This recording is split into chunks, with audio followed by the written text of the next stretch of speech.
Tonight, I'm going to introduce all of you to my favorite leather fragrance that doesn't actually contain leather. Stick around while I unravel the mystery of Falcon leather.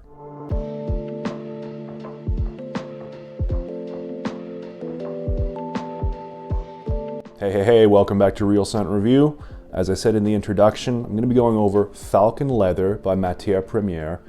And this has the distinction of being my personal favorite leather fragrance in general, but also my favorite leather fragrance that doesn't actually officially contain the note of leather. This one might be a little bit under the radar for a lot of my viewers. It's not very well known. The house of Matiere itself, not really one of the more well-known niche brands.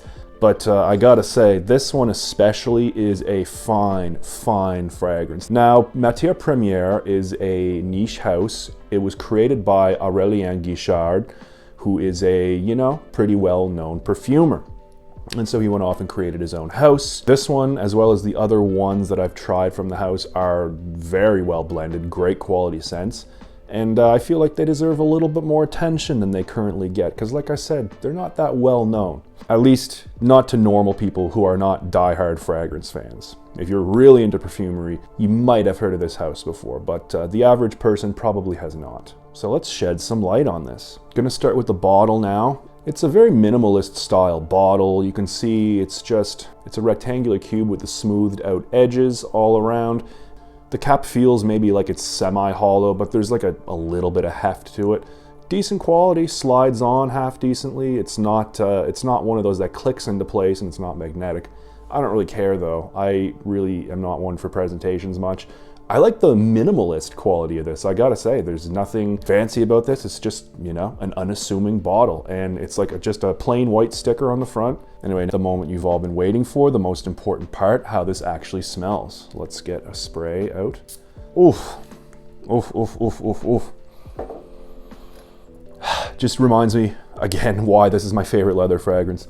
Not that I needed any reminders. But the note breakdown that I get is the following. In the top, some saffron and labdanum. In the mid, I get some birch tar and a little touch of coffee. In the base, all about the benzoin and oud. So in the top, I get a little bit of spicy saffron, but it's a little hard to detect, and it's not the foody, very spicy type of saffron that you get in a lot of different fragrances. I, for one, don't really like the note of saffron, at least the way it's done in a lot of fragrances, because like I said, a lot of times it reminds me of just like cooked food. But the saffron in here is just a little bit of a warm spiciness, but it's overpowered by that labdanum, which is gonna be the most dominant note in the top here. The labdanum's giving it a dry, musky kind of leatheriness, although it's on the softer side of leather. It's actually more suede-y, if you ask me. In the mid, I get some birch tar and some coffee. Now, the birch tar is not overpowering the way it can be in a lot of fragrances. The birch tar in this, it's just a slightly charred wood accord, a little bit smoky, but it's not overpowering. It's very palatable here. And it's mixed with, I think, a little bit of coffee. I detect there's something along the lines of like a really nicely roasted coffee bean thing going on in the back here. It's very nice, but I gotta say again, the coffee, just like the saffron, is not overly apparent. In fact, you kind of have to be looking for it, but I definitely do detect it. And in the dry down here, all about the creamy benzoin and the oud. So the benzoin, you get the creamy aspects. You also get the smoky aspects. But in this case, I think the creamy, ambery aspects of the benzoin override the smoky aspects. You get a little bit of that incensey smoke, but again, it's not overpowering. And I get a little bit of oud in this. It's not a very challenging oud. It's kind of just like a dry, woody, smoky, slightly dirty oud, but it's again, it's not over the top. The benzoin here also gives it sort of I want to say a coolness. It's not a mintiness. It's just like a slight coolness. Maybe it might even be more of like an effect than a scent itself, you know what I mean? But I definitely do get that. And, again, about the coffee, I know some types of benzoin can sometimes give off a scent that's similar to roasted coffee beans, and that very well could be where the coffee is coming from in this. Again, a very subtle part of the benzoin, but I detect it if I really dig my nose in there, and I think it's just a wonderful addition to this amazing fragrance. So an interesting thing about this fragrance, if you smell this up close, you can detect all of the notes that I mentioned and all of the components of each note that I've mentioned. But smelled from a distance, all you're really gonna get is a really nice, creamy, slightly smoky suede. So from a distance, this smells absolutely delectable. I wouldn't say it's sweet. I think it stops just short of being sweet, but it's definitely creamy. It's definitely a little bit ambery, but you get that suede as well. And there's a little bit of a smokiness coming from the birch tar and to a lesser extent from the benzoin.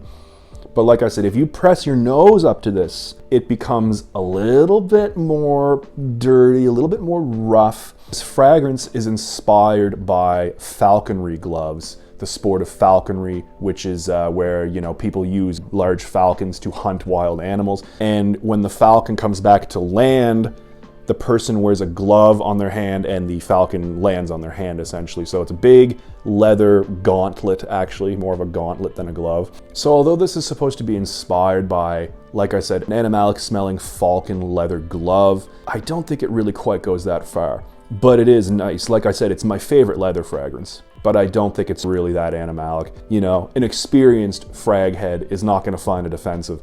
But, you know, someone a little bit more on the normal side of things who doesn't collect fragrances, who doesn't have a lot of experience smelling a bunch of different fragrances, those people might find it slightly challenging. But really, at the end of the day, I think this is a very appealing fragrance, especially if you're gonna wear this out in public in a crowd. It smells amazing, especially, like I said, up in the air. So I normally like my leather fragrances animalic, heavy, dirty, but this is a really nice exception. I love the creamy, subtle smokiness of this leathery, or better said, suede-like fragrance here. Because like I said, I don't get any distinct leather, but there is a suede. Now the performance on this, it's not as great as it could be, I'll be honest. The longevity is really good at about 9 hours on my skin, but the projection is less than an arm's length for like an hour and a half roughly. So the projection is not really that intense. But anyway, that could be a good thing for some people. You know, like I said, if you get your nose up close to this, it smells different than it does in the air. I think this is a mass appealing scent when smelled from an arm's length or more. But like I said, I think only like an experienced frag head is going to appreciate this up close. So for that reason, I would use caution wearing this on a date. I think in some date situations you could wear this.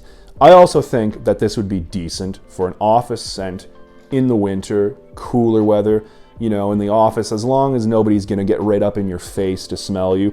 I think, like I said, smelled from a bit of a distance, this stuff is amazing. And the average person will think that as well. I've gotten a lot of compliments on this in the subway, you know, wherever, out in public, people really like the smell of this one. It does two things really well. It is mass appealing, smells great, but also for experienced fragrance lovers, this is a real treat when smelled up close. It gets even more complex and just a slight bit dirtier, but at the same time, it's not really what I would call a super animalic scent. So what would I compare this to? It's pretty unique, I must say that. I think maybe it could be considered a distant cousin of Chopard's Black Incense Malaki, but toned way down in terms of that industrial tar-like vibe going on. So the Black Incense Malaki is quite leathery, spicy, and there's an animalic kind of, I don't know, industrialness to it. I think if you turn down the animalic challenging parts of Black Incense Malaki, what you're left with is something along the lines of this here. So, you know, make of that what you will. Other than that, I don't think I could draw any direct comparisons. This is a decently unique fragrance here. Now, a big drawback is going to be the price. So in North America, FragranceNet has this for $165 US. That's for a 100 milliliter tester bottle. But in Europe, a 100 milliliter bottle, the cheapest price I could find is 205 euros, and that's at Santa Eulalia. So you guys can check this one out if you want. And also Matiere Premiere has a lot of samples on their website. You can order small decants of this for decent prices.